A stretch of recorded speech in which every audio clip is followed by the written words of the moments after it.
When Ryan's when it's time to begin, it's on the Rewind to Raw with John Pollock and Wai Ting, the A-Team that makes sense of these things we see in the ring every week on TV. It's Rewind to Raw for Monday night, download it Tuesday morning from the Post Wrestling site. It's Rewind to Raw for Monday night on USA Now on the John and Wai Take the Mic. Hello everybody and welcome to Rewind to Raw. I am John Pollock, joined by the best wrestling co-host on the planet, Wai Ting. How are you? Oh, wow. Wrestling co-host. Yeah, cool. I'll take that. Thank you. I'm good. How are you doing tonight? You're good? Yeah, pretty good. How are you? I'm doing well. I've avoided my cold. I think I've officially dodged the illness. So I'm very happy. I feel like I outsmarted my immune system. I'm very proud of myself. You got to celebrate. There's cause for celebration. You should run out in the streets with your shirt off. Go nuts. Well, that would not be smart. Then I probably would catch something, and then I'd be not so far ahead of the game, would I? I'd probably get sick. I think you're immune now. I think you're never going to get a cold again. What's your like of common illnesses? I don't want to talk about anything serious, but what's the most annoying for you? Like something that, like, is it the flu? Are you someone that really hates a cough or a cold? A sore throat. What is? Yeah, a sore throat. Sore throat is the goddamn worst. 100%. 100%. It's the precursor to a cold, really. That's right.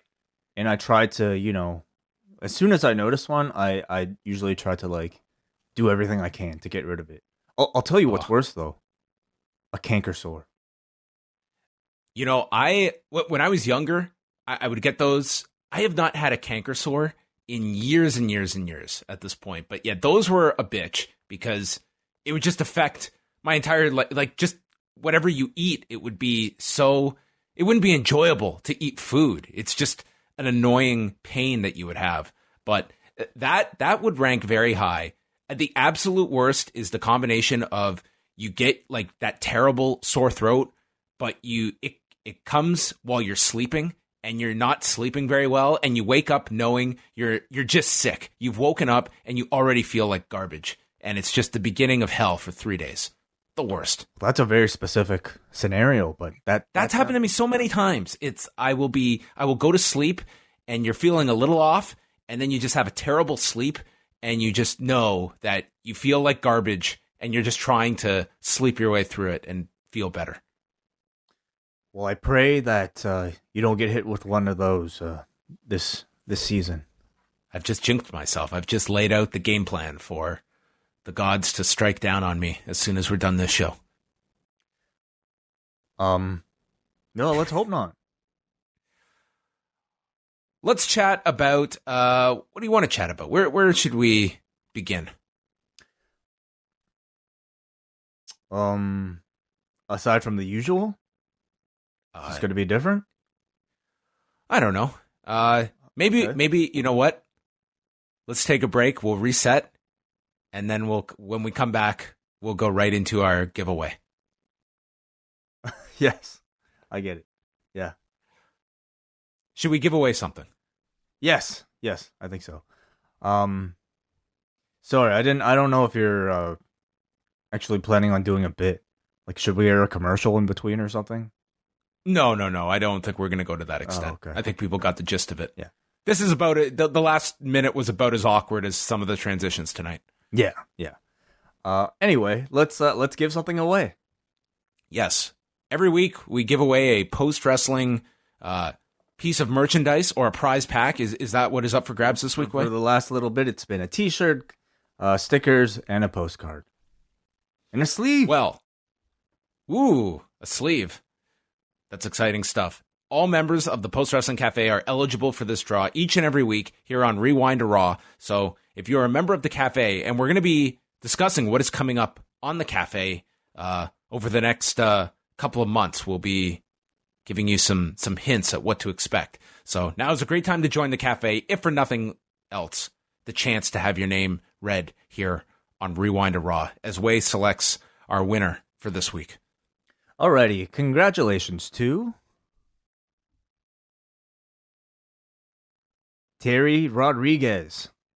From Colorado. Terry Rodriguez. Yeah, Terry Rodriguez. Congratulations. Didn't someone else just win from Colorado recently?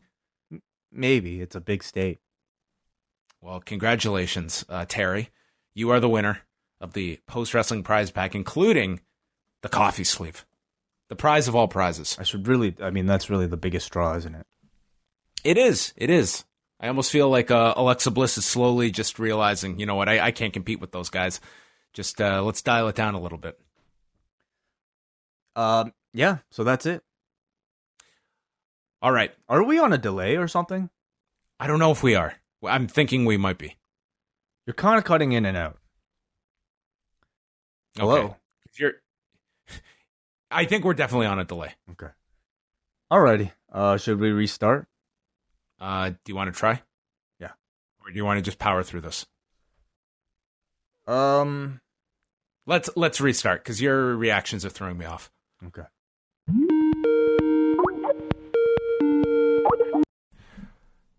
Hello, everybody, and welcome to Rewind to Raw.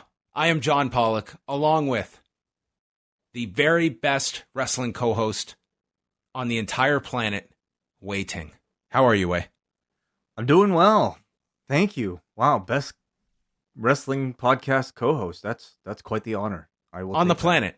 On the planet. Oh, not the universe. The planet. Okay. Good enough. How has your Monday been? It's been good. Yeah. It's been typical, I would say. Great weather good. outside. Well, Wai, you'll be happy to know that I feel great. I think I've avoided having a cold. Oh, wow. That's great. It's tremendous news. Awesome. I'm so excited. It looks like it was just allergies, and I feel wonderful. I feel I could take on the world. That's really impressive. What's the illness you hate the most? You know what I really hate, Wai? I really hate when I go to sleep and I'm not feeling all that great, and then I wake up in the morning and I've got a terrible sore throat. That's terrible. That's the worst. Has that ever happened to you? It happens to me, and as soon as I have that happen, I try to kill it as quickly as possible. I'll just eat a ton of vitamin C. I'll saltwater gargle. I feel like I just talked about this. I'll do everything I can to get rid of it. But you know what's worse than that? It's at the tip of my tongue, but I can't guess.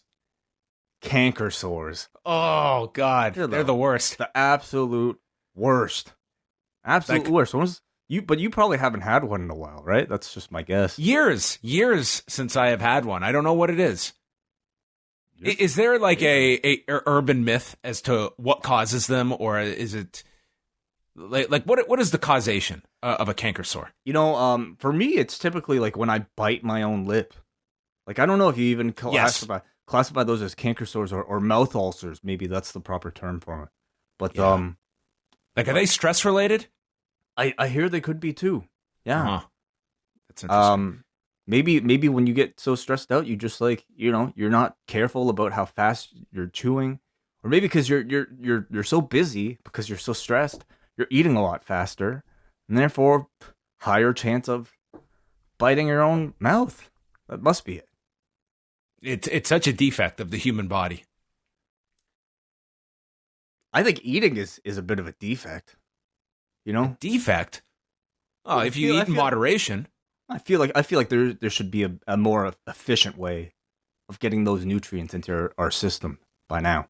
Well, you could get an IV hooked up to you. I mean, it's probably not the most ideal. You're not really going to enjoy getting like an IV drip that will get you all your nutrients in your daily intake. But imagine the time that you'd save. You'd save a ton of time. See, now you're turning into me, where I've always ranted about how much more productive we would be if we didn't have to worry about sleeping. And you thought I was crazy. So, and now here you are saying, "Oh, why do I have to stop? I'm on a roll. I've got to put crap into my mouth." So basically, in our ideal lives, we would spend no time sleeping. We would spend no time eating. We would just be awake all day, have IVs connected to our bodies, probably catheters as well. Also, we could watch way more wrestling, so we could talk about it on the podcast. What lives? Ideal. Sounds amazing. Well, everybody, I hope everyone out there is is fully fed and well rested and are not battling any canker sores. For those of you that are, our thoughts go out to you.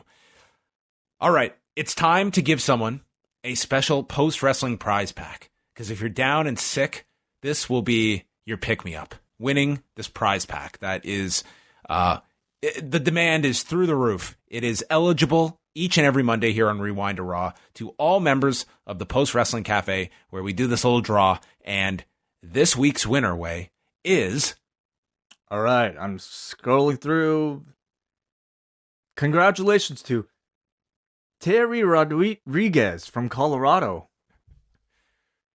You could have really pulled a fast one there and just gone a totally different direction. I was waiting for it. What do you mean? Congratulations to Terry. Different? What do you mean? What are you talking about? I thought, I had a feeling that Terry was going to win, but I was like, maybe I'm going to get a curveball here. Completely random draw, man. What do you mean? I think of it. I think of a name and then I will it into fruition. And this week I thought, you know what? Terry Rodriguez. Is he not from Denver, Colorado? Not from Denver. I'm not going to give his specific address. Yeah. Somewhere in Colorado.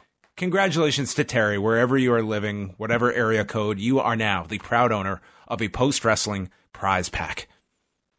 Very exciting. Awesome. That is a natural segue into some of our shows that are coming up this week. A lot of interesting shows, to be honest, and many without me, which is always a good thing. So, looking ahead to this week, of course, we have Rewind to SmackDown on Tuesday night, the Double Shot Wednesday night for all patrons. Then on Thursday, we're going to have the Café Hangout, 3 p.m. Eastern Time, live for our Double Ice Cap and Espresso Cafe members. 3 Eastern, Damian Abraham will be on the show. We'll also do a preview of Fyter Fest, which is coming up on Saturday. We'll also have a new edition of Up Next out with Braden and Davey. Maybe Davey's live report from the 90s nostalgia party on this past Saturday night, which is getting some heavy criticism way in the media. Really? Why? Well, I read this article today of some people who did not have a good time at this 90s nostalgia party, complaining about long lines, that I had to wait so long in a line to get a drink ticket. Then I had to get into another long line to get my beer. And then the quote of all quotes, someone in this article, it felt like Fyre Fest. It's like, shut up. Show of hands, who on Saturday was at this concert that also was at Fyre Fest? I was like, I was at this thing. I waited in these long lines. They were not that bad. It's like you had to go buy a drink ticket and then you had to get into a line for your drink. And it was not that bad. So I don't know. Right. I did hear that there was some shortages when it came to toilet paper by the washrooms, but I didn't have to go to the washroom, so this didn't affect me. So maybe that was an issue for others. But man, it was, come on. You were also 5 minutes away from a giant mall. It's like you were hardly escaping civilian life for the evening. I feel like people secretly kind of want the Fyre Fest experience, just so they. I think so too. I think if they did another Fyre Fest and advertised it as such, people would absolutely sign up for it, 100%. Or just like something similar to it, you know? I think people just want the experience of being able to complain about something so catastrophic and poorly organized. And I mean, would you say that it was at the very least a poorly organized event, or was it just decently organized? I wouldn't say poorly organized at all. Like, they had tons of food trucks there. There were tons of they had like the porta potty setups, but there had to have been 50 to 100 of these things. So I don't know if they ran out of stuff. But man, you weren't even that far from you were literally a 5-minute walk from the subway as well. It was a good location. I literally had nothing to complain about. And when the thing ended, it was like the most calm filing out that you could imagine. Like, there was nothing crazy. No one was being like totally stupid or anything. It wasn't like this log jam of people. It was like, okay, the concert's over. Now we're all going to make an orderly exit from this area. It was like, I have nothing to complain about it logistically, but maybe I was not at the center of these problems because I was low maintenance. Okay, well, stop complaining. Is that what you're saying? I'm just, if someone actually had a problem with like the bathroom facilities, I think that's a legitimate gripe. But waiting in line to get a beer, this person, one of the people in the article claimed 45 minutes, and I went at like the peak of the lineup. I got into an insane lengthy line and waited, I would say 20 minutes, and I got my drink without any problems. It was like, there's a lot of people here. There's going to be long lines. That kind of comes with the territory. What else is coming up on the schedule? I'm sorry. I'm just okay. Ranting now. No, it's great. Sometimes I flip a switch way and I just go from 5 to 10. So anyway, Friday, rewind away. I'm gonna tell you right ahead of time. I will not be complaining about WWF In Your House Canadian Stampede. Wait, have you sat down to watch this pay-per-view yet? No, I have not. Just let this one sink in. 1 hour, 48 minutes. Sounds like a good time. I'd wait in line for that. It's shorter than Raw, and it was considered one of the best WWF pay-per-views of all time. I look forward to it. One of the best WWE pay-per-views of all time. Then we get into the weekend. We're going to have 2 new editions of Cruel Summer coming out. On Saturday morning, WH is going to be having his first return guest. Matt McEwen is back to chat about the 1991 final. And then Sunday morning, he will be joined by JP Houlihan from the Grapple podcast, chatting the 2000 final and some other shows we have. Saturday is a very busy day, especially for WH Park. He is going to do a post show after the New Japan Southern Showdown card from Melbourne, Australia. And he's going to be joined by the debuting Chris Thunder from Down Under. I'm very excited for this one. Absolutely. Yeah. This is the card that is going to feature Will Ospreay versus Robbie Eagles for the Junior Heavyweight Championship. And the main event has Tanahashi and Okada teaming up. So great that we'll have coverage of that show with WH and Chris. And then Saturday night, Wai, you are going to be live. Yes, I'll be joined by Davey Portman to talk about AEW's second show, Fyter Fest. This is, of course, available on BR Live. It's available on Fight as well, so afterwards, we'll be going live for all Double Espresso and Ice Cap patrons. So call in with your thoughts and listen to me and Davey break the whole show down. So that is the whole weekend schedule. You can check out all of our shows at postwrestling.com. And of course, you can sign up for postwrestlingcafe.com, where we have all of our bonus shows this week, the Double Shot, Rewind Away, and your chance to watch the post shows live. So go check all that great stuff out. Should we mention our G1 contest? Absolutely, yes. So, it was a big smashing success last year, so we are bringing it back this year. It is our G1 Climax Contest, where you can pick the winners for all of the matches. Where's the best place to send people for this way? postwrestling.com/G1. You'll find the form right there. You can fill it out, and we're taking submissions all the way until July 4th, Thursday, 11:59 Eastern. So at the stroke of midnight on Friday, July 5th, we will be ceasing to take applications. Yes, so, and you can now submit all of your picks. I imagine by the time most people are listening to this, the Zack Sabre Jr. Yoshihashi match has completed, so you will know for sure who is in the G1 and who is not, in case anyone is preemptively going to make their picks before that match concludes. But hopefully it is Zack Sabre Jr., because if not, I would consider that a downgrade. All right, so anything else to tackle in-house? That's it for now. Okay. Stay tuned for more about our G1 coverage and more to come here on the site. It's going to be a busy couple of months coming up this summer. Now let's chat just a couple of news and notes. We don't have too much to talk about. I didn't really write about this today, but I did want to get some of your thoughts, Wai, on Seth Rollins venturing onto Twitter and making quite the impression on people.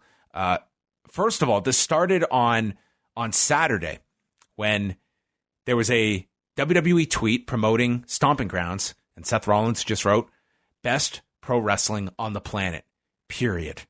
And this got a lot of pushback, a lot of wrestlers getting involved. Then Seth came back the following day, doubling down, best pro wrestling on the planet. See that cruiserweight triple threat?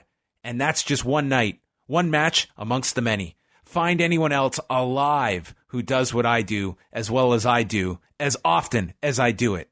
You can't. Well, one person decided to reply to this. Will Ospreay responded, I'm alive. And Seth came back, I'm sorry, little guy. We already have a better version of you here, and he just won his first U.S. title tonight. Congrats, King Ricochet. Keep working hard, though, buddy. And he ended it by responding to someone telling him to dial it down, and Rollins said, Nah, dog. Let me dial it up. I've sat back and watched idiots with no clue talk poorly about the place I dedicate my life to every hour of every day. The level I perform at on constant is untouchable. Time to let him know.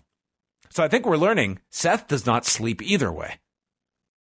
Every hour of every day he is dedicating to WWE. Maybe he's on that IV diet as well. I mean, this is just... Was this much ado about nothing? Because that's kind of how I felt about it. I don't really have a big issue with a guy.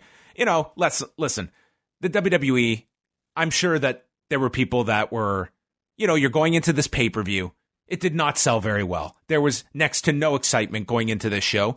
And I think you could see that in the performers, that they had a chip on their shoulder of proving something. And Seth is, I think he very much views himself. He is the locker room leader. And I'm sure there's many guys in that locker room were happy that Seth was, kind of pumping his chest and defending this company as, there is a lull in this product at the moment.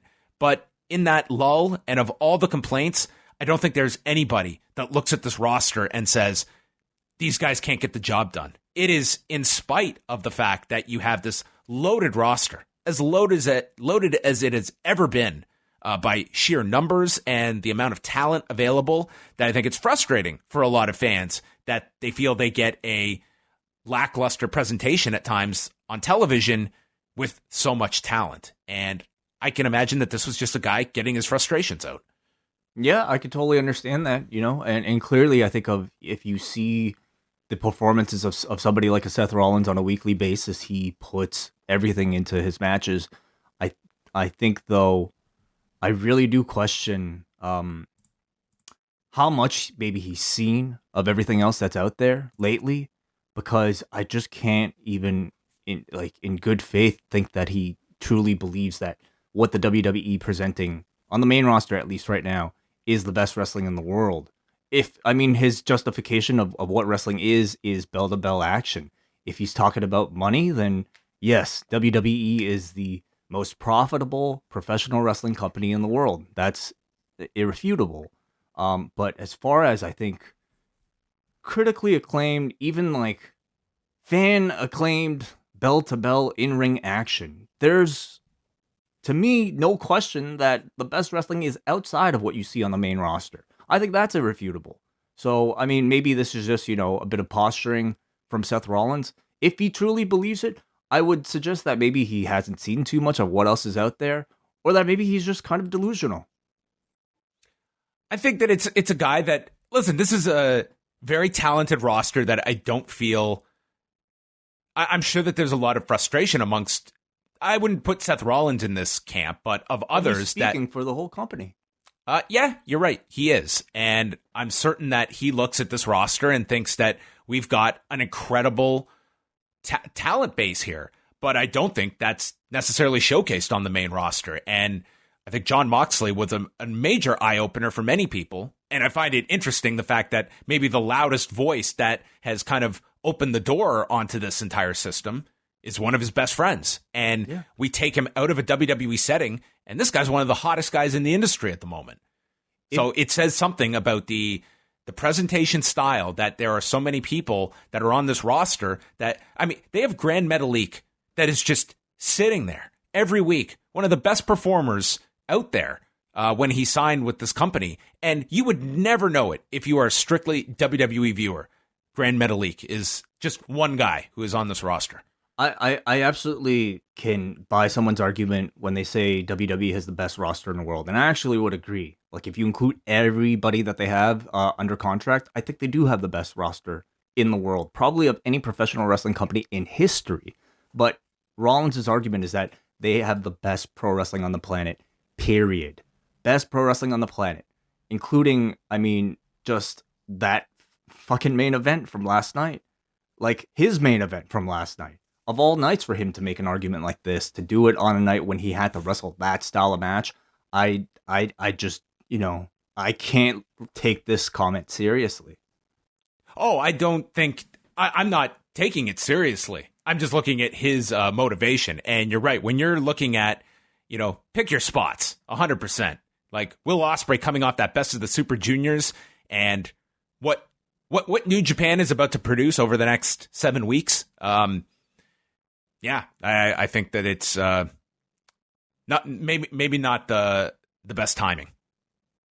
Yeah, I mean, if the goal is to kind of like stir up a bit of controversy or stir up some discussion, I get that, but I think ultimately this just kind of like points the spotlight on how maybe how lacking the WWE main roster product is right now, especially when you have that particular main event to compare it, things like the Best of the Super Juniors to.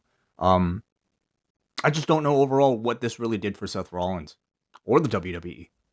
I think it makes him. I think you can look at him in two lights. One is I think just to a degree out of touch. I think that that's a very fair criticism. But I think that this was mainly him trying to play locker room leader, captain of the team. That okay, we're on a bit of a slump right now, and this guy's going to stand up and defend his teammates. I think that's all this is. Yeah, and that's fine. I commend him for the posturing, but it's not something to be taken seriously. All right. Some other news.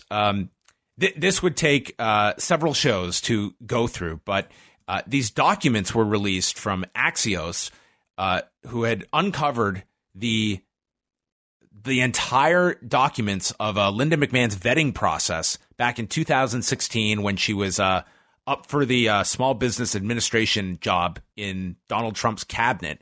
And this is essentially every single controversy that can be attached to Linda McMahon and by extension WWE, all grouped together. And it's a pretty staggering read. This is 21 pages of items. And I don't know if anyone listening to this is going to read this and discover anything new. It's more so just if John Oliver ever wanted to do an entire season on the WWE, here's his manuscript to follow. And it's a pretty daunting list. And I guess it's more in spite of it all, I mean, she got through, even with all these red flags and concerns. I mean, she got the job, and she was not someone who was really in hindsight, or even at the time, really that controversial a pick, given some of other people appointed by Donald Trump.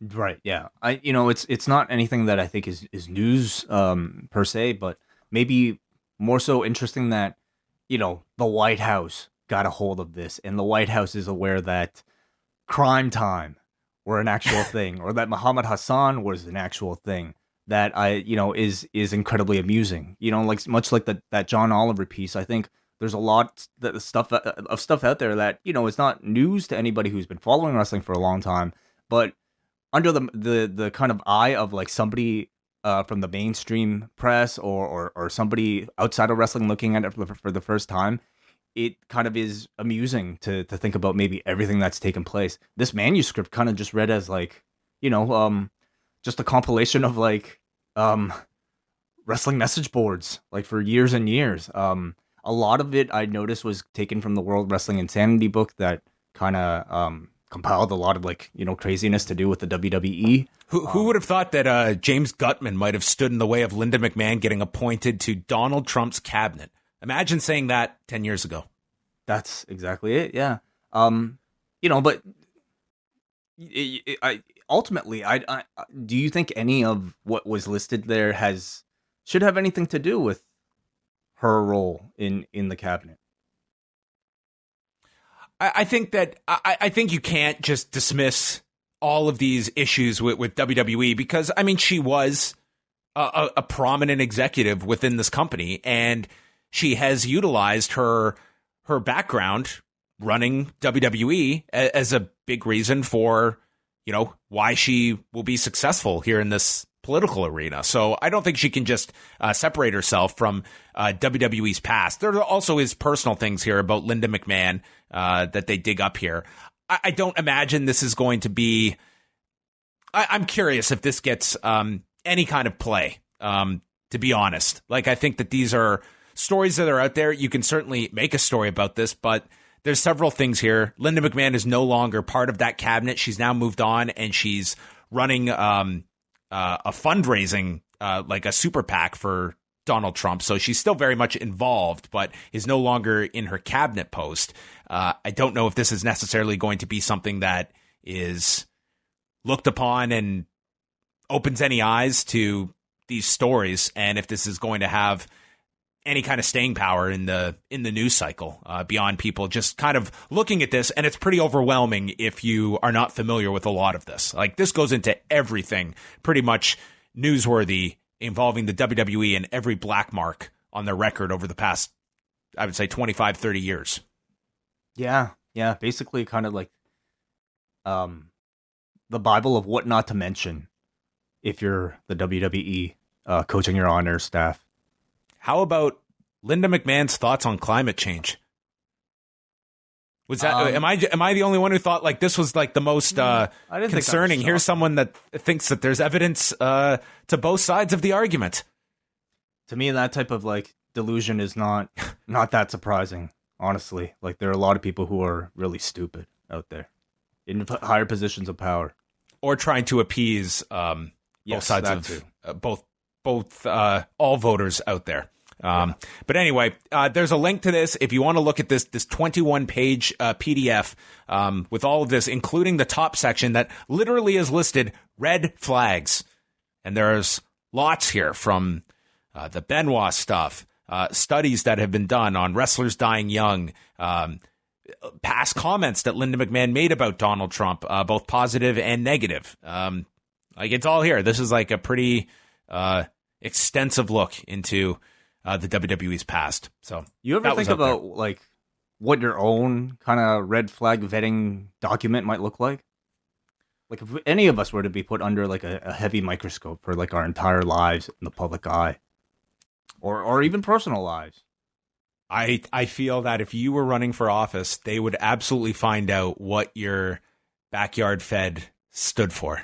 What all those tapes that might resurface, all your friends that would be contacted. I mean, would that be your downfall way? No way. That would probably get me hired. What do you mean? That wouldn't be the October surprise. What's that? An October surprise is right before a U.S. election where that's where they find the most opportune time for the big scandal, and they unleash it right in October to throw off voters and hopefully derail your campaign in the closing weeks. Oh, God. Interesting. All right. Also, this was kind of interesting. At the OTT card on Sunday, Walter and David Starr had a match, and it was said to be a phenomenal match. I have not seen it. This was at their WrestleRama event, but there's a spot in the match where David Starr takes Walter's NXT UK title and stomps on it. And I found it to be a really interesting spot, the fact that it happened, that here Walter is a WWE champion with the NXT UK promotion, and he has the title, and this spot happens. And if there's going to be any blowback from a spot like that occurring on a non-WWE affiliated show. Yeah, really interesting. I wonder how involved maybe Walter might have been in that. I would assume that if asked, he'd probably say he had nothing to do with it. I think quite the statement from David Starr. I love it. I think it's a great bit of like, it's like totally in line with David Starr. Feels real. Yes. Yeah. And maybe Walter is going to have plausible deniability that he had no idea it was going to happen. That would maybe be his best course of action if he is reprimanded for this. But I'm curious if it would make WWE more hesitant when it comes to guys that especially are champions going off, and how much leeway they are given. Walter is on a unique deal where he is not exclusive to WWE. So, I mean, he does have certain abilities to go do shows that others do not. But the fact is, he was there with the championship, and I could certainly see them being pissed about this, even in this day and age. Because in another era, this would have been a massive story, I feel. Yeah. All right, the rest of your news, you can go to postwrestling.com, and that takes us into Raw from Monday night in Everett, Washington. And it started off with Seth Rollins coming out, and the crowd was getting into it, chanting "Burn It Down," and he starts to talk about Stomping Grounds when Becky comes out, and Rollins credits Corbin for trying to do everything in his power to win the match on Sunday, but he was not smart enough, and he had the best backup on the planet, as Rollins and Becky had some awkward flirting before Rollins got into his promo here. I think they are so awkward on screen together. And I mean, again, maybe you just kind of chalk it up to them, like maybe having a tough time, like being comfortable showing their affection for one another. I don't even know what they would do, but it feels incredibly forced. And, you know, you really would not buy that these two were a real life couple when you see their awkward chemistry on screen like this. Yeah, I mean, this is maybe a credit to those on Total Bellas that are in a more natural environment, that it comes across much different, because, yeah, it seems very awkward between these two. Mm-hmm. Becky then cut a promo on Lacey Evans, and then Baron's music plays, and Lacey comes from the crowd and jumps Becky from behind as Seth is just watching. And then Rollins pulls off Becky, who shoves Rollins, and then goes back to attacking Evans. Corbin runs in. Everyone fights. There's a sling blade to Corbin. Beck exploder onto Evans. And then Corbin tells Rollins that he should go home, hand over the title, and then go put an apron on at home. And he says he would be the Universal Champion if not for Becky. Evans is the only real woman, and he challenges them to a mixed tag match anytime. And Evans proposes Extreme Rules. Becky accepts, but after they lose, they get no more chances at their titles. And in return, Seth says they will accept any stipulation they lay out. So Baron says it will be winners take all. So both the Universal and Raw Women's title will be up for grabs in this mixed tag match at Extreme Rules. Yeah. Is this a first?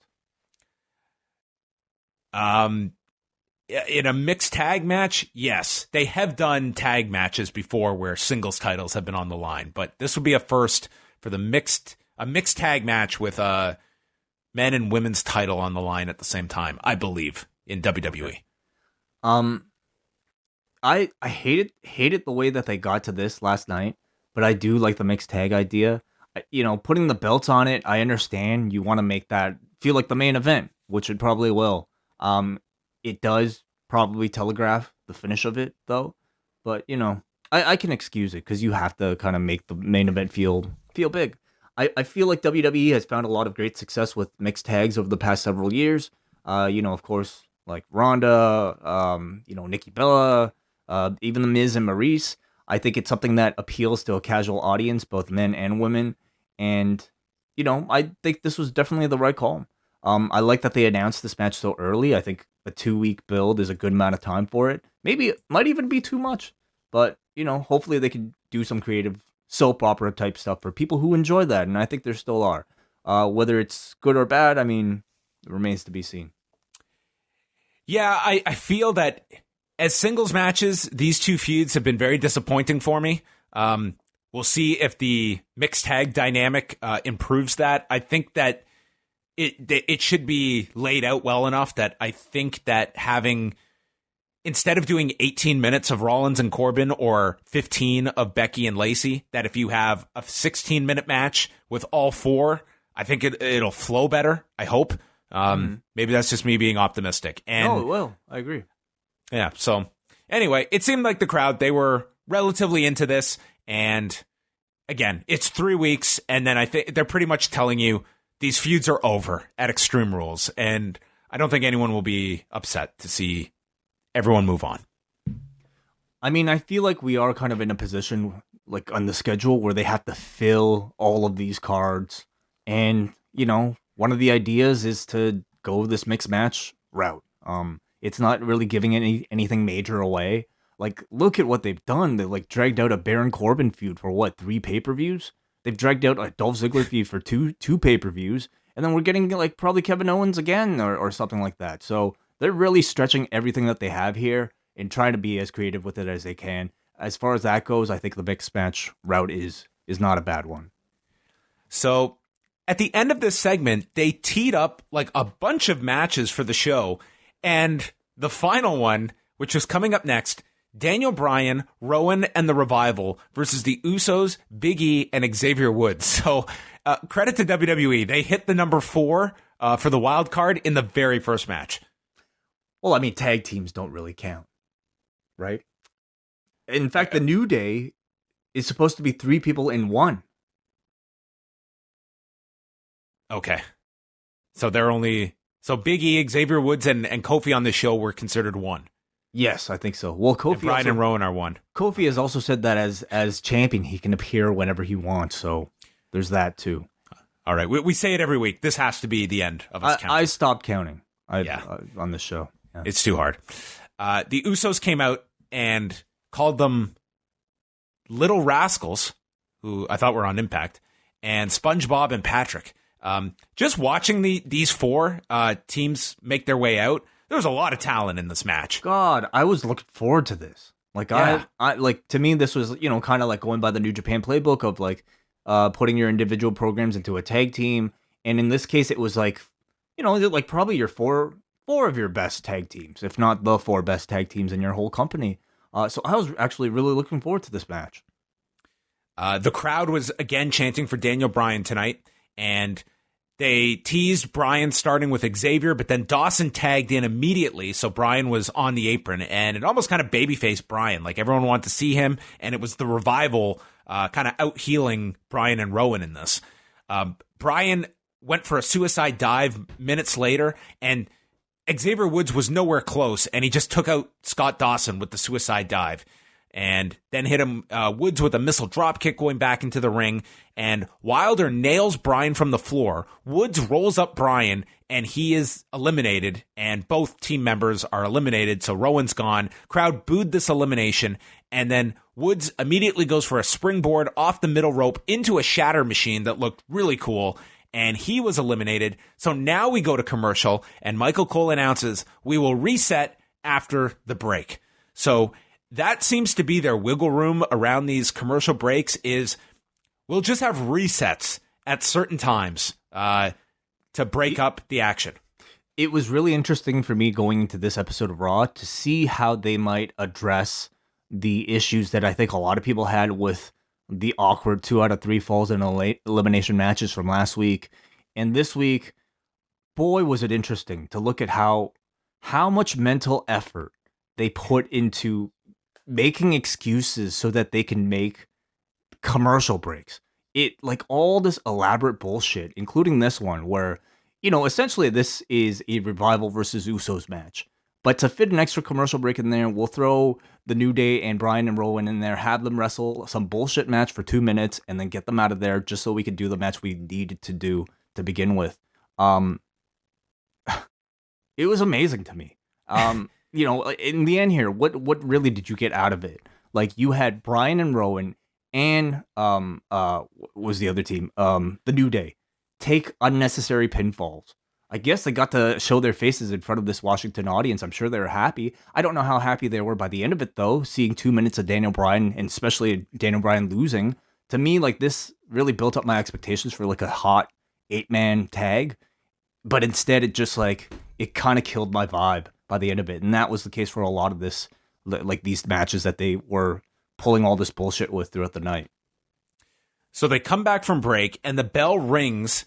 First of all, the Usos deliver a dive as soon as we get back from commercial. And you're thinking, like, did they just start it? But then they get into the ring, and then the bell rings to signal that the match has resumed. Yeah. So this is going to take a lot of getting used to. And I can't imagine being live in the arena, what this was like. Wilder ducked a super kick, then lifted Jimmy onto his shoulders, and the Revival hit a Steinerizer onto Jimmy. Then they went for the power and glory spot with the superplex into the splash. So Dawson completes the superplex, but Wilder gets stopped on the other corner, and Jay is the legal man. So as Dawson delivers the superplex, Jay comes off the top with his own splash and pins Dawson to win the match. So it seemed to me like they were teasing issues between the Revival with both Bryan and Rowan, and then having the Usos pin them again, which is the program that will just never end between the Revival and the Usos. So I don't know what the direction is. I don't think you were supposed to get anything with Revival and Bryan and Rowan. I think that they only took that pinfall because they needed to get them out of this match to justify the commercial break. And that's where I think they're overthinking this thing way too much. And in the process, everybody's taking pinfalls, unnecessary pinfalls. On your TV show, you're kind of like, leading people into thinking that there might be feuds when they have no plans for said feuds. It just all so that they could fit a commercial break in because somebody decided we no longer want to take commercials in between matches. If you're gonna do this, why not just have the entrances, go to break, come back with the match that you're supposed to come back with anyway? These people are having 3-minute matches anyway, so why not just give us that, but in a proper form without all this stupid manipulation. I will say that I did feel the pacing was better on this show. I completely disagree. This was I thought the show dragged, do you feel differently? I didn't think the show dragged like most weeks. Yeah, I don't know. Maybe it was just me this week, but man, I felt it this week more so than last week. I think because you also knew that you weren't going to be getting 2 or 3 segment matches. Instead you're getting a bunch of shitty little 3-minute matches that mean nothing. Like you're at the very least show me what you promised me that you were going to give me. Instead, it's just the amount of shenanigans that they tried to include here to justify these breaks was just amazing to me on this show. Later on tonight, they're going to do a tug of war between Braun Strowman and Bobby Lashley. So they show Braun pulling a 17,000-pound tractor trailer outside. Yeah. Impressive. That's heavy. The Miz is walking in the back to get ready for Miz TV, and in the background is Abby. Yeah, they've been throwing those little Easter eggs. So no Firefly Funhouse tonight, but we did get cameos from from Abby in the background, as well as the Mercy, yes, the buzzard. Miz TV features R-Truth and Carmella. Truth has a new 24/7 t-shirt, and they showed the wedding footage from last week. Everyone cheered, and Truth explains he can't go to the grocery store or picnics because of this title. People show up at his house now, dressed like the police, claiming his music is too loud and his car is on fire, but he's too smart for that. I mean, this guy is a comedic gem. He's great, yeah. He's great. He was really funny here.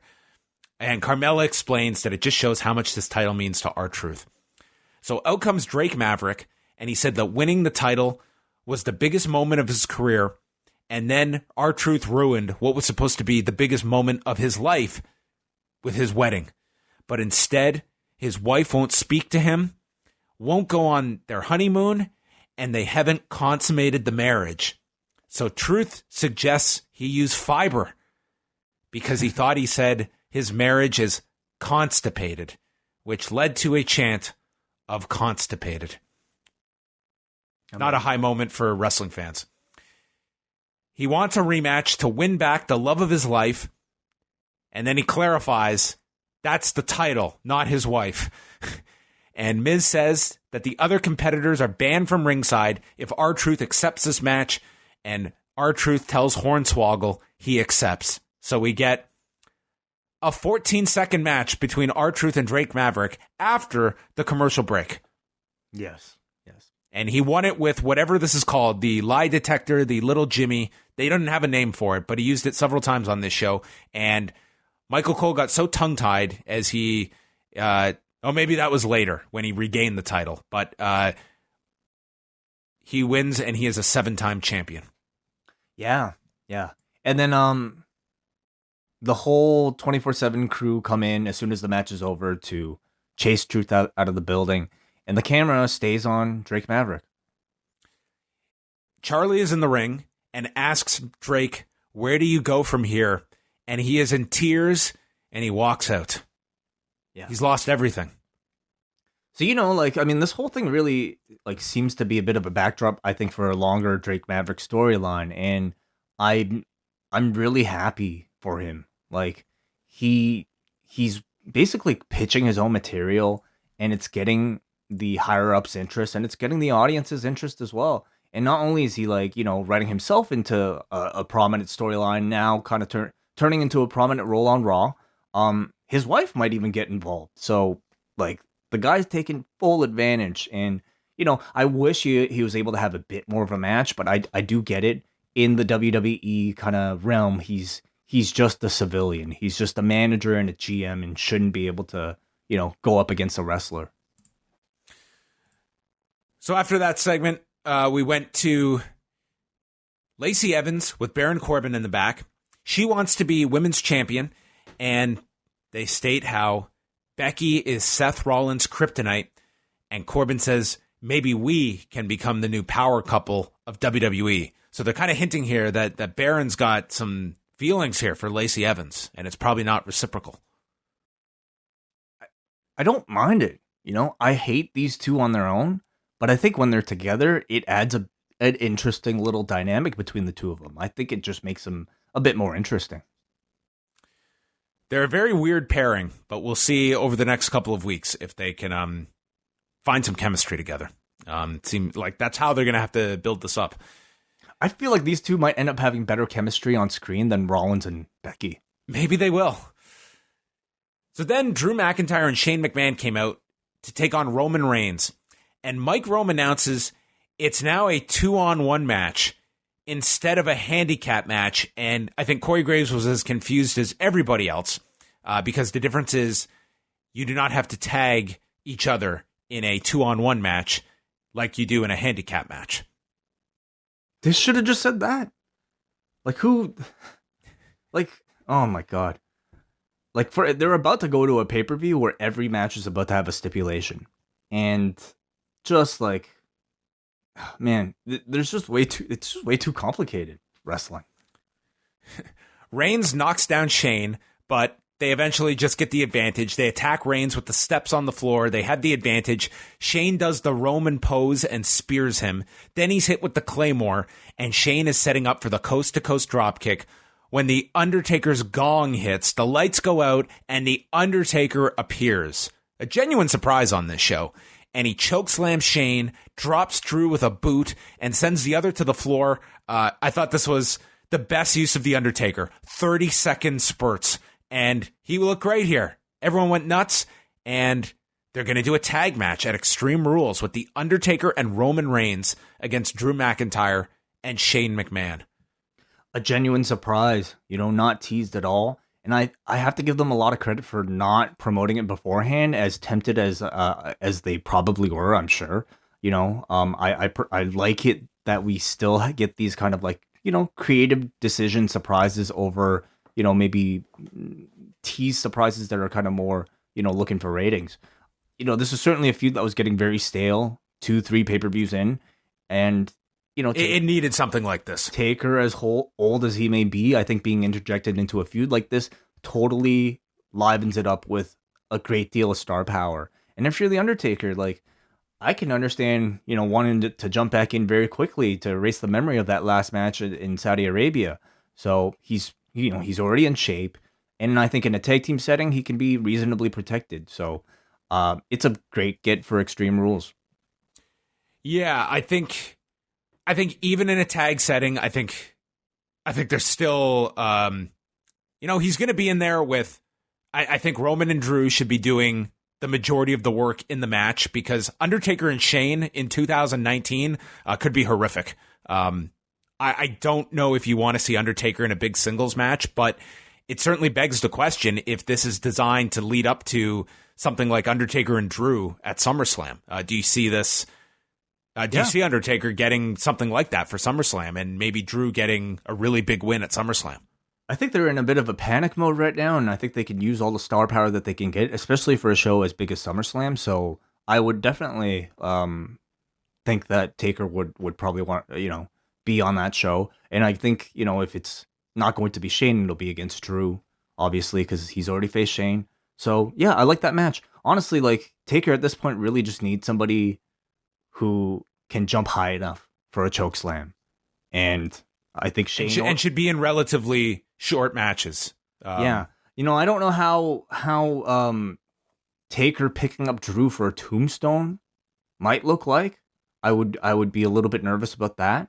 But the choke slam he could do to both those guys. For the 45 seconds he was in this, I mean, Taker looked fine here. Yeah. Yep, got a good reaction. Was a surprise to everybody. So that is those are the top 2 matches for Extreme Rules that were announced on this show.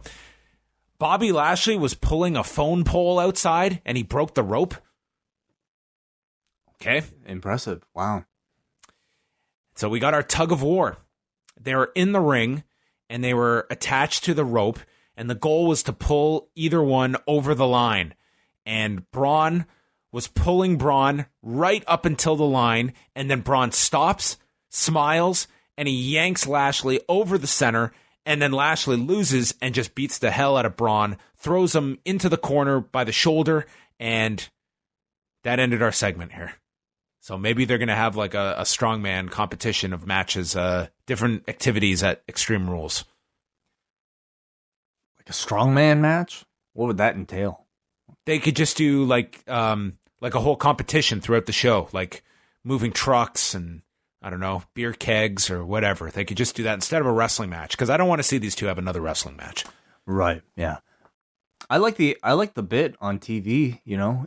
This wasn't a match, but I thought it was just kind of like a bit of like old school, you know, like story building. Different from your usual match, and by the end I thought it achieved like a good amount of heat for Bobby Lashley. Charlie was with AJ Styles, and Charlie asks him how it feels to be back, and then AJ starts to talk about his recovery, and Charlie cuts him off saying, I don't really care about your recovery. What do you think about facing Ricochet? She just cut this guy off. It's like she's had enough. Like, I don't care about this story. And then as AJ's talking and giving this bland answer, he hears No Way Jose's music playing, and there are Gallows and Anderson dancing with the conga line, and AJ walks over. He's annoyed at them, says, you guys have a match tonight, and says, what happened to the team I knew in Japan and the team that won championships? And this continues, AJ playing the stern father to Gallows and Anderson. Yeah. I like how, you know, to kind of explain that Gallows and Anderson haven't been taking their careers seriously, they felt the need to script them leading a conga line to show how wild and reckless they are. Just entering random conga lines, these guys. It's not like they were caught like smoking pot or somewhere. They were like drunk. Found with like strippers or something. They were in a conga line. Well, here's the thing. It's like, you know, it's a storyline about a guy wanting to see his underachieving friends reach their full potential. I think that's great, but it's all being filtered through the mind of an 8-year-old. And, you know, like, what does an 8-year-old think of somebody kind of, you know, being reckless and losing sight of what's serious? You have them join a conga line. I just, you know, I don't really think you need to. Like, I feel like it's being simplified into like that of a cartoon. Don't you remember what one of AJ's like points he made to Gallows and Anderson 2 or 3 weeks ago was? He asked them, when was the last time you guys were even on Raw or even on television, period? And now they're on TV every week. So to me, this is a positive. Whatever they're doing, they're getting on TV. They're facing reputable teams every week now. Yeah, sure. What does that mean? They're losing, but they're on TV. I mean, it was AJ's point that you guys aren't even on TV. Now they're on TV every week. So you're saying in storyline, AJ shouldn't say something like that? I'm just saying, like, they're making giant leaps in terms of their visibility. Now they just got to win some matches. So, what do you think? Advancing. Yeah. Do you like the story? Not especially. But I want to see where it's going first. I think this is leading to AJ turning and joining these guys. I think he's already joined them, hasn't he? Like, it's not like he's a heel. I don't think Gallows and Anderson are really heels either. I think they're going to join together and do something, like maybe they're going to beat down Ricochet before the pay-per-view or something, because you don't have the idea that they're all on the same page. And I think AJ as a heel with these guys, these two are going to be the bridge to turning AJ heel, and then AJ being officially with these guys. But does that mean Hunter's going to be a heel as well in Japan? No, Friday won't count except for the Kabuki Warriors. Okay. And the Iconics. Yeah, we'll see. Anderson Gallows took on the War Raiders, and Anderson attacked Eric with a lariat. This was a sign of him taking things serious, a lariat. And then they hit the Boot of Doom, and Anderson started attacking him, to which Graves called his offense machine gun-like right hands from Carl Anderson. Ivar gets the tag, and he did a cartwheel and sent Gallows to the floor, followed up with a suicide dive as Eric blind tags himself in, and they hit the Viking Experience onto Carl Anderson at 3:22. I thought this was effective. I thought Gallows and Anderson were able to show their potential as a serious team with a bit of a mean streak, even though they lost, and that was the whole story. And I thought it was effectively conveyed. Even the Viking Raiders, I feel they're definitely in the background right now. But here they're still able to at least rack up a win and showcase themselves to a crowd. Alexa Bliss was backstage with Nikki Cross, and Cross is apologizing. She says she lost control on Sunday. It's her fault she lost to Bayley. Bliss says how Bayley manipulates others to feel bad, and Bliss implies that she wants Cross to leave her alone so she can figure out a plan to get a rematch. And then after the break, Cross is with Natalya and Naomi, and they're warning her about Alexa Bliss. She shouldn't be trusted, and they know how this ends. And Bliss walks in, accuses Nikki of talking behind her back, and they all start arguing, which leads to Naomi challenging Alexa for a match later tonight.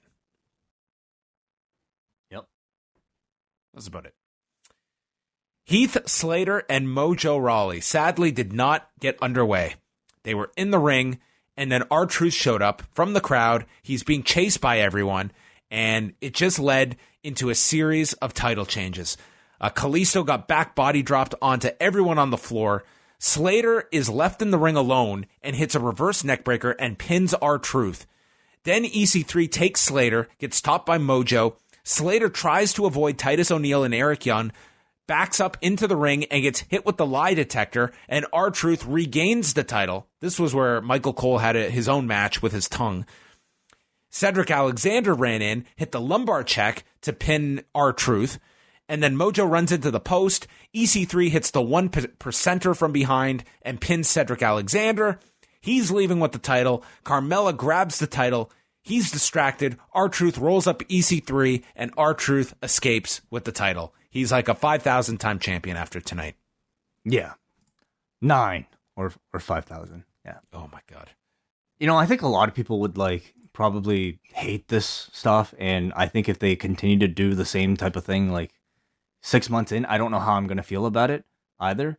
But I think tonight it worked. It was captivating. And they've actually really captured quite a bit of the audience with this R-Truth 24/7 gimmick, to the point where people see him come out and they cheer. It's been working. And this was a segment where you wanted to see who would leave with the belt. At least, I think the people live did. So I think this was all successful. I think that the strength of it has been R-Truth and Drake Maverick, the more clever stuff. I'm not as big into these segments where you just do a million title changes. But I mean, in the end, look at the format though. The format is now just short, bite-sized segments, and this title fits in perfectly with what they're doing now on TV. Absolutely. Yeah, you could even do it multiple times throughout the night. I think the joke is, by the end of this whole thing, R-Truth is probably going to be chasing 100 title reigns. We're going to get the first 100-time champion. He probably will be in no time. Sarah Schreiber interviewed Ricochet. He doesn't want this feeling to go away. He calls AJ Styles a trailblazer, and he's going to prove he is worthy to hold this title tonight. He sounded fine. You know, he's kind of like the WWE's new little guy who's kind of light on personality. Like, you could tell Vince is probably just looking at him as like another Paul London or like, Brian Kendrick type of guy. I hope he sees him higher than that. You would hope. I hope so too. But like everything about like his character thus far is just telling me like, here's like their next cruiserweight who's trying to, their next little guy who's stepping up to the big leagues to get a shot. Kofi was showing stuffing pancakes into his belt, and this is where we saw Mercy the buzzard in the background here. So these little props were set up for those paying attention. Charlie then starts to interview Kofi Kingston in the ring when Zayn and Owens interrupted, saying her questions are terrible, and they tell not Renee to leave, as they call Charlie. Owens starts asking him questions. Why are you here? Who do you think you are? Why don't you get the hell out of here? And Kingston points out a zit on Kevin Owens' head. Zayn then calls him a paper champion. Kofi makes fun of their friendship, how they're constantly going back and forth, whether they're friends or enemies, whereas the New Day are brothers and a bond that no one can break.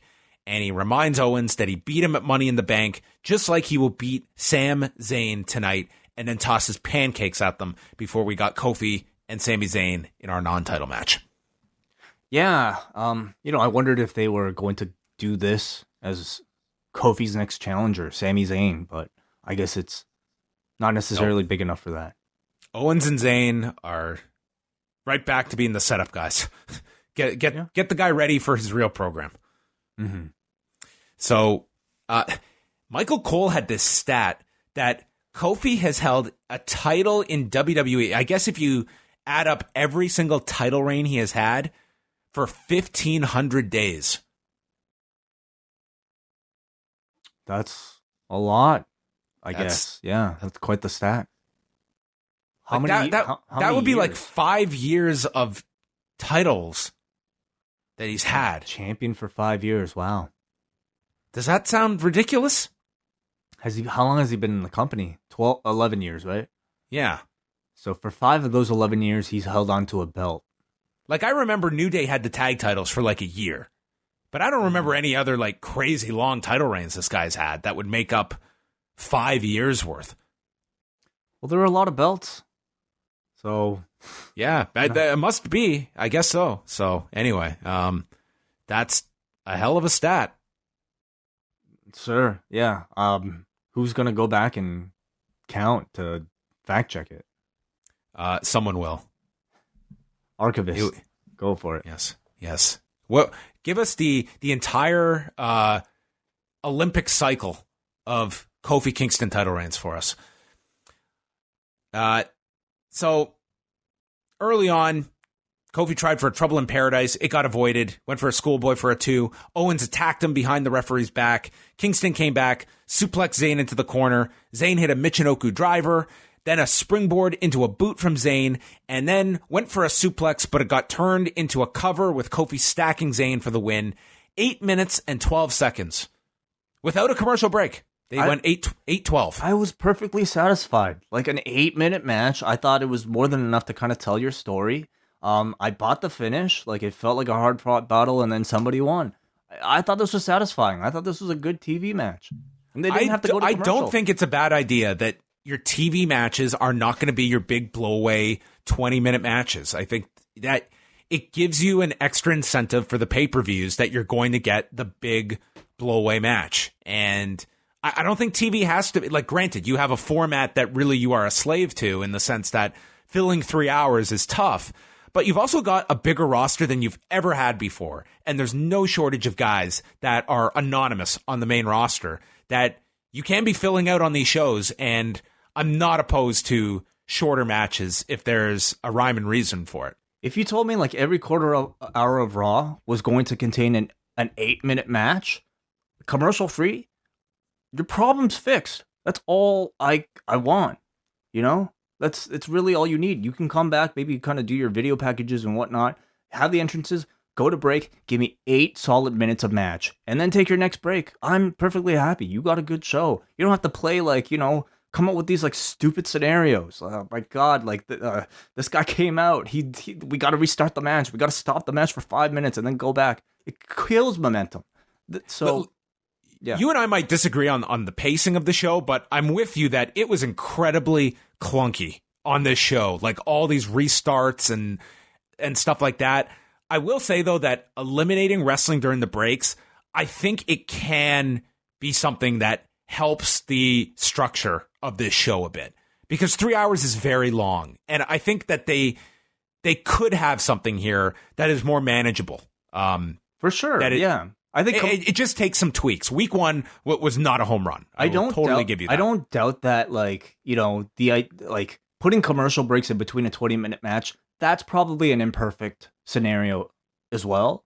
So they're very right probably to try to address that. I don't think what they're currently doing is the solution, though. I think there's a much more simple answer to fixing that problem. Just look at how they used to do wrestling. Look at how anybody else used to do wrestling. Because commercial breaks aren't a new thing in professional wrestling. Most wrestling shows you watch, it's not across the board, but a lot of other wrestling shows, they don't have that commercial break unless it's a really long match, and then you're kind of forced to. But a lot of other companies get around it, and I think that I don't think with this amount of people on your roster and so many people that don't even get TV time, I don't think you need to be doing a 20-minute match every single week on TV and kind of exhausting some of these guys, so that a Seth Rollins match, I think some people take that for granted when you're seeing them go 2-3 segments most weeks on TV. Save it for once a month. I agree. I think it would make a better show. I also understand that they probably want to have their stars on TV as long as possible. And that usually means maybe, 20, 30 minutes at a time. I just wish that they would come up with ways other than bad matches, essentially. Either having the matches be there for too long to no effect, or just false starts like what we've been getting. It's very difficult. I enjoy the NXT format that, there will be weeks where you might not see one of the big performers, but then he'll be on week 3 of a 4-week taping cycle. And maybe you'll get the Undisputed Era in a 10-minute tag match main event, but you're not getting the big takeover match.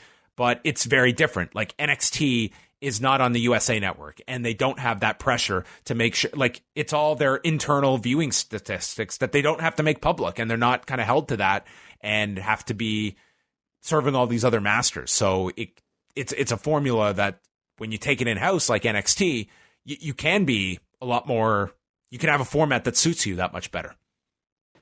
But it does make TakeOver feel so special when you get to those big matches and you get to see the big 20-minute match. After the loss by Zayn, Kevin Owens cuts a promo. He doesn't think Kofi is a great champion, and he challenges Kingston on the spot.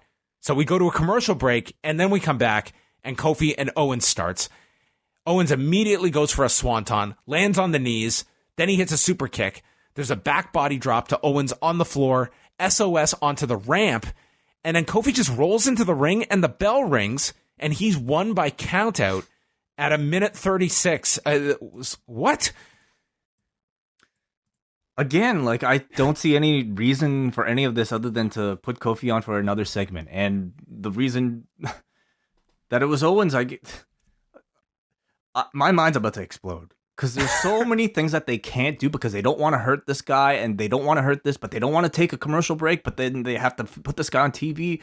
It's just such a mess of things, so many masters that they have to serve, that in the end you end up with this. Where you get a match that has no reason to take place. This was just what was the point of this?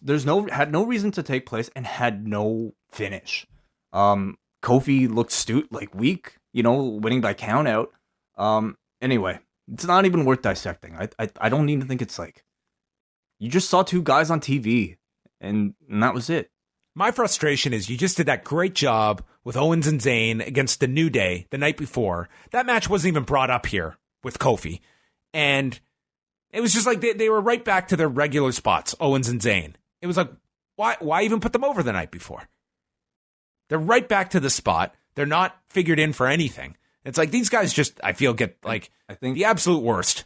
I think we could see that, like, for certain people on the roster, maybe like an Owens and Zayn, they're not really thinking like that long term. It's like, what bodies do we have to get through this show, to get through all of these segments, and they just happen to be the ones tonight. Yeah, it's like these guys I just think are in this eternal utility role, and it's I think they're much better than that. But it's just anyway. like the unfortunate thing of what they're attempting right now, like with having all the matches contained into a segment. That means everybody's going to have to take a fall every single segment that you have a match, and that means a lot of people are going to have pointless losses on this show. So Kofi has disposed of Owens and Zayn. He's going up the ramp. He's got his back to the entrance. And Samoa Joe runs out. And, man, the vision of that third Dolph Ziggler match going the way of... you got like, snapped. This was like the end of Infinity War way. And I was like, oh, my God, it's gone. I was so happy. And Samoa Joe laid out Kingston, ran him into the stage, Uranagi, and then the officials are tending to Kofi. Joe comes back for more with the coquina clutch. Yeah. Joe got look at this. Owens and Zayn go over the New Day clean. They go 2 steps back. Samoa Joe loses his United States title. He gets elevated into a main event program with Kofi Kingston. I'm not complaining. There's no point in tracing like that logic anymore. It's just like, I think we should just be grateful that like Joe is in this prominent spot. You know, we wondered if he would be going up against either Rollins, because he is technically a Raw guy, but I guess they're gonna have him challenge That doesn't matter for the SmackDown title instead. Yeah, I don't even care. Like, I like it. It's a fresh match. Moves Joe up a notch.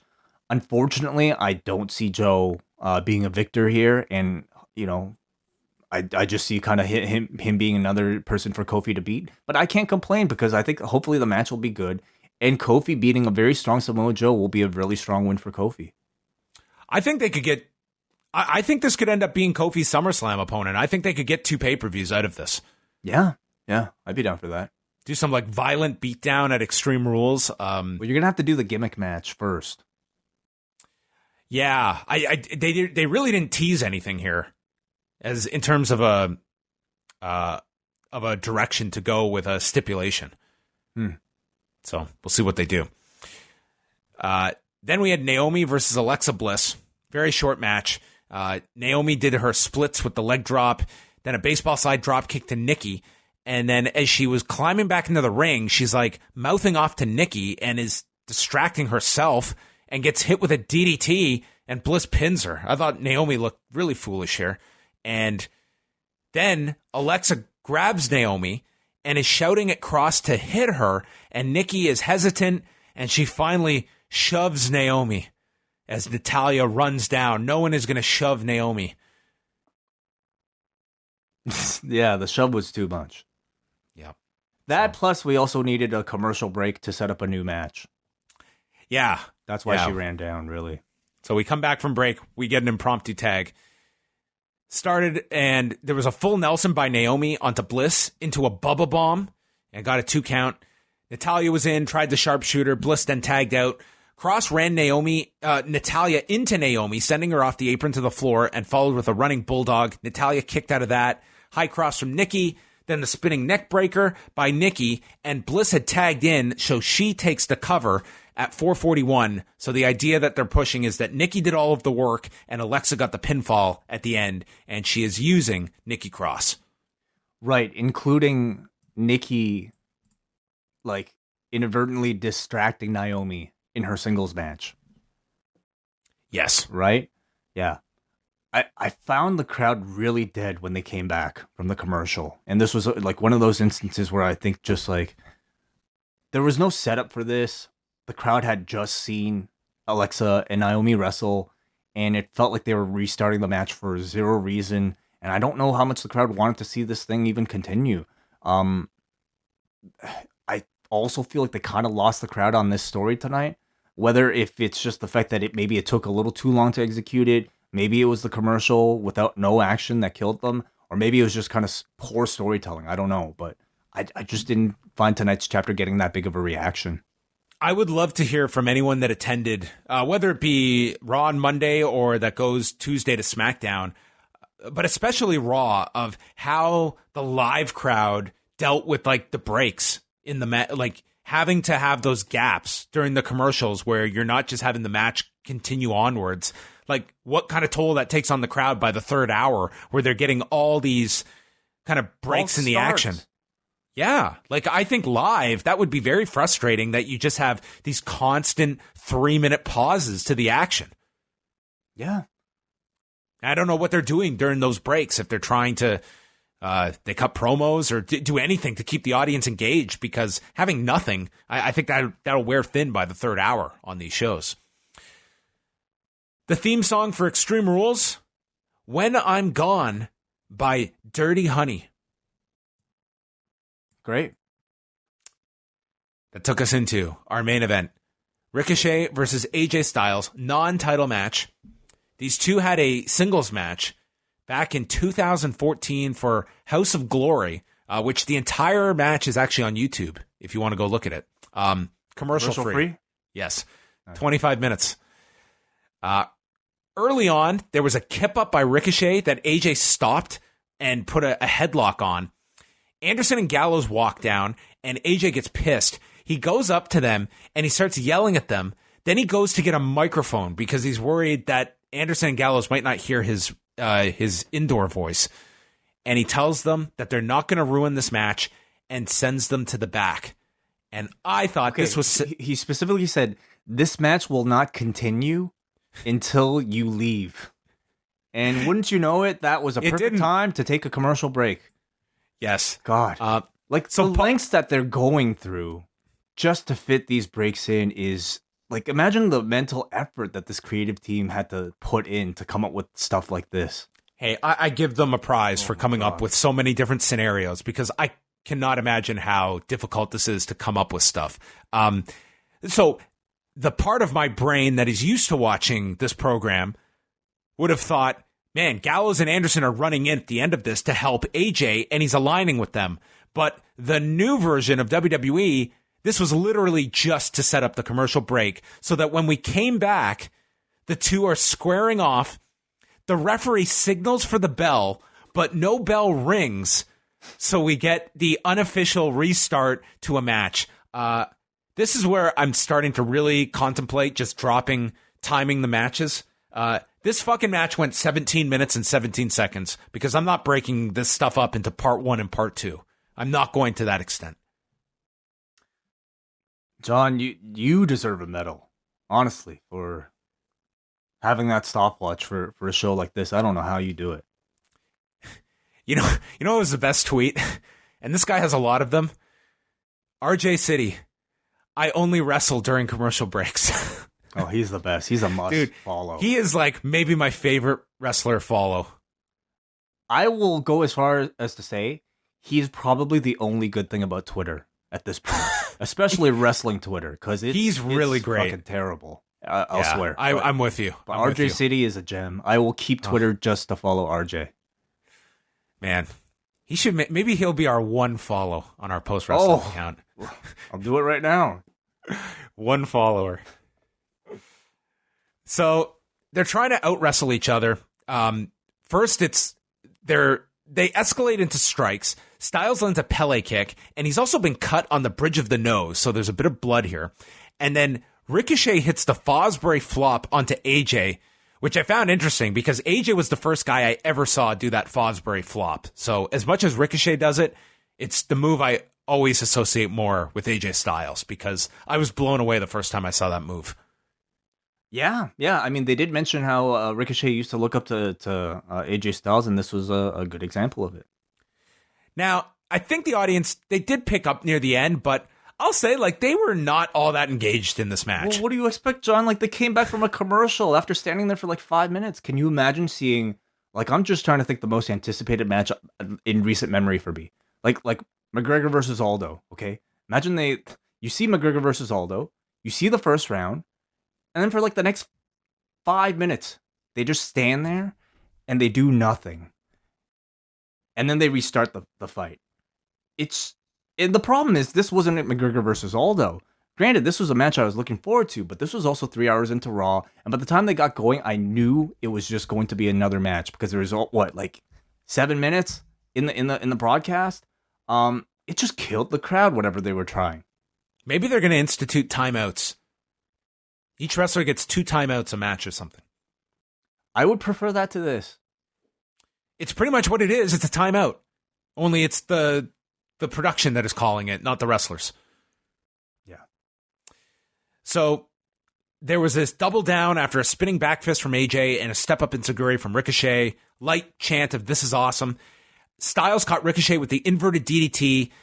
There was a cabrata by Ricochet. They're going into near falls, picking up the intensity. Ricochet goes for the 630. AJ's out of the way, and AJ catches him with a forearm from the apron, follows with the phenomenal forearm, and AJ pins him clean at 17 minutes and 17 seconds of total time. I don't even think that's... Like, in reality, the last segment was the total time of this match. Well, whatever that was. AJ picked up Ricochet by the hand, handed him the title, held his arm up, so they had the mutual respect at the end of this.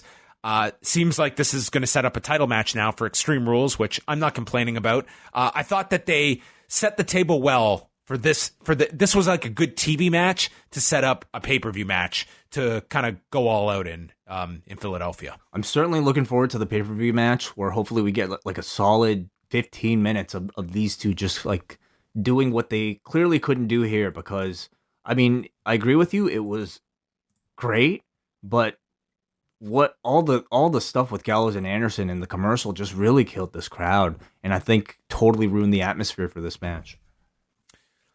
So that was Raw. I didn't hate this show as much as I feel you did. I think that there is certainly a lot of adjustments. Like, it was, again, very, very clunky. Some of these start and stops that I think they can make a much better formatted show and still have this new ruling. And I almost feel like there's going to be a Monday we tune in and they've just thrown this rule out the window. I could very well see that happening. I expected that for this Monday. I mean, I you know, clearly, like, this is some direction, whether or not to appease Fox, who knows? I'm not sure. This is a problem that exists that they are going to try to find ways to fix. They're trying. I don't think this was the solution, and to me it greatly affected so much of these matches, because so many of these matches I thought were actually going to be okay. Like, I was looking forward to them, but by the time we actually got to the meat of them, they just felt like either repetitive or like they were happening for no reason because of like just like the most strangest of excuses. So it just felt like a weird show in the end. Taker was certainly had that feeling. Oh God, Will Ospreay's just responded to Seth Rollins. I don't know if I have the capacity for this. Listen, I like the fact that, numbers are down. They are trying things. The degree of success can certainly be argued, but I prefer it than just simply coming out with the same show and the same thing we've done all the time. I mean, they are throwing stuff against the wall to see what sticks. And I do feel that this show, the pacing for me was better on this show, and I'm curious if it has any impact on the number tomorrow. And also basing the whole show around Ricochet and AJ in that main event slot, if that has any staying power for people throughout the show. Yeah, we'll see. Let's read it. Will Ospreay says to Seth Rollins. Okay, first, this is Seth Rollins' tweet. I mean, if you want to talk numbers, we can compare bank accounts too. P.S. That's counting a month off with a broken back, buddy. Will Ospreay says, you love adding stuff, don't ya? I mean, the original question was, find anyone else alive who does what I do as well as I do as often as I do it. No talk of money, no talk of Ricochet. You said anyone. Here I am. Just as consistent, just as good. Hope the back heals up. I think Will Ospreay's come across better, which is not usually what you say at the end of a Will Ospreay Twitter exchange. Yeah. Clearly Seth is still online because his last tweet was 4 minutes ago, so maybe we'll get a response by the end of the night. Man, this could go all night long. Who knows? Well, let's go to the feedback. All right. Let's see what everyone has to say about this show. What are you giving this show, Way? 5. A 4.82 from everyone. So, man, the forum thought beneath what you thought, Way. So, not strong. I wanted to drag it up. I actually saw the rating before. Okay. Paul from New Jersey. At 8:05 p.m., we would learn that there would be at least 6 wild cards. Utter madness. I don't think anyone cares. Absolutely nobody. I mean, they pretty much dropped that. Much like I think they'll probably drop whatever they're trying this week. Everything they're trying, they're just like probably going for it for like a month, and then hopefully everybody forgets about it afterwards. Like, other than the titles for each show, like, the brand split's over. Yeah, it's like over. You can tune in to either show and expect to see every major star. Whether you do or not, there's the possibility of it that you're not going to miss anybody. Even the titles aren't really brand exclusive. You got Samoa Joe probably challenging for the SmackDown Championship coming up. Yeah, so no, I just mean done. it's the fact that we have 2 sets of titles. I would love to see these titles just disappear as well and just contract them. He says, I do, however, have to say, the tag team elimination match was an absolute barn burner. Rowan has really stepped up his game. It's not breaking news that Bryan is brilliant, but I think something has to be said for the work of Rowan as well. There isn't a feud I care less about than Roman and Shane. Seeing Grandpa Taker is just sad at this point. It's not enjoyable watching him struggle. I think he was like pretty protected in that kind of situation tonight, and the audience got into it, and I think genuinely surprised by it. He says, I did enjoy the show tonight. I thought it was real fun for the most part. He goes on to say, for the question on everybody's mind, does Carmella turn her back on R-Truth for the highly coveted 72-21 championship? Maybe at some point, yeah. I think that's probably the tease. Not quite sure why she hasn't yet. Clearly, she's had many chances. I like those two together. I hope they don't split them up. Well, she could win the belt and still be tied to him, I guess. We got Andrew from Cape Breton who says, so last night you guys talked about something that made me think. Samoa Joe losing the U.S. title was a push, and it did turn out to be true. Tonight's main event showed how pointless some mid-card titles were. The match itself is great in concept. You have this grizzled veteran who wrestles a similar style to this young up-and-coming guy who looked up to said grizzled veteran. AJ played the pseudo-heel, which is fine in matches like this because he's the experienced veteran and main eventer. The problem is, AJ's not the champion. Ricochet is. Ricochet should be going in as the favorite, and he shouldn't be the underdog, but he is based on his position on the card compared to AJ. I know this has been done for ages, but with your comments last night in this match, I definitely think they should get rid of the US title on top of all the obvious unifications that are needed. The IC title has some nostalgia, but I long for the days where it was a stepping stone, and when you become a main event guy, you never went back to it. Speaking of trying to be a main event guy, I like that Kofi is getting strong wins, but I wish he would face more people like Owens and Zayn. AJ. Oh, sorry. More people than Owens and Zayn. Oh, okay. AJ writes, after last night, Lacey Evans has more title match losses than singles match wins. Wow. Anyway, amazing how the whole big heel Shane buildup has led to the Undertaker. My guess is we get Taker and Shane at SummerSlam. I don't think they can. That would be so horrendous. I think that match now. Really enjoyed the main event, although I think Ricochet needed the win more than Styles. Does this club story lead to Gallows and Anderson turning on AJ? I threw out my guess. I think it's the opposite. I think it's going to be AJ eventually aligning with these two. Yeah. Okay. A lot of people not happy about The Undertaker coming to wrestle again. We go to Jay from Colorado who says, when I think of how much TV time will be devoted to the build to Shane versus Taker round 2, it makes me really sad for all the young, unused talent who just want a minute of TV time. I'm so glad guys like Gargano, Dream, and Cole haven't been called up yet, but it's just a matter of time. Well, listen, they need ratings draws and proven ratings draws, and we know, like, we've complained about, like, Band-Aid solutions, but they're kind of desperate right now, and I think there's room for guys like The Undertaker if it's not in the main event. I don't think this will be the main event. No, I think that mixed tag is going to go on last at Extreme Rules. I think that's going to be the number one match that they promote for that show. And then Noah from Vaughn. Saw this on Twitter. It really caught my eye and is one of the reasons I have such a tough time watching the WWE right now, especially because I enjoy logic and reasoning. Okay.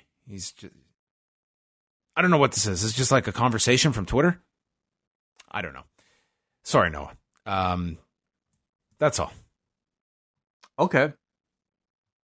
Thanks, everybody.